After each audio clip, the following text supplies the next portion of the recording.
Hello, this is Mavish and in this video we're going to learn about IELTS General Writing Task 2.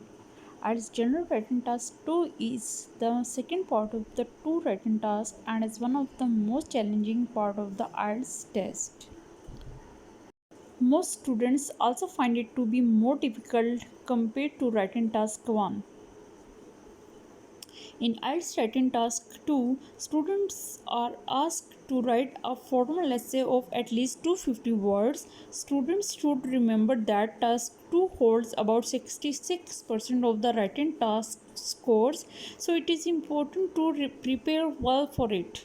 The task is similar for both academic and general training with regards to the type of questions and the scoring, but the topic given for general training will be slightly easier than academic. You will be allotted 40 minutes to complete this task. The essay should comprise of 4 to 5 paragraphs including the introduction and conclusion. Do not compose too many body paragraphs, around 2 to 3 body paragraphs would be sufficient.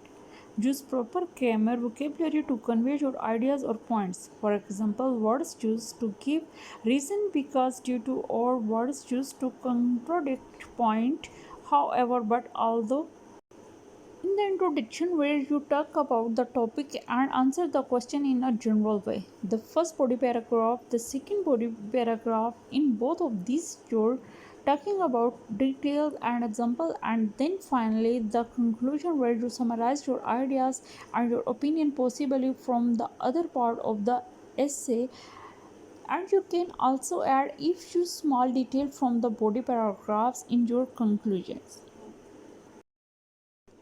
The common type of essay may be based on direct questions, discussions, advantages or disadvantages, solutions, opinions, and so on.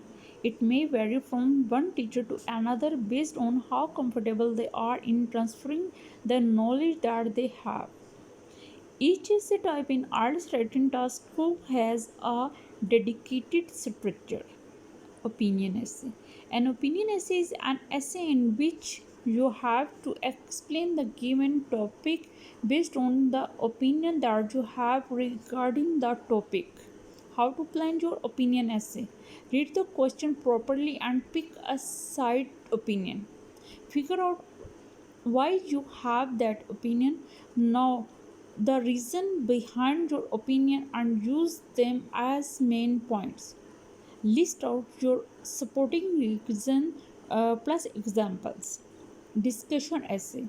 In the discussion essay, the topic along with two opposing statements are given. You are asked to discuss both the opposing statements and give supporting points for both the statement. Do not give your opinion unless it's been placed. I have shown you some more examples of essays like advantages, disadvantages, solution essay, and direct question essay. Thanks for watching my video. All the best.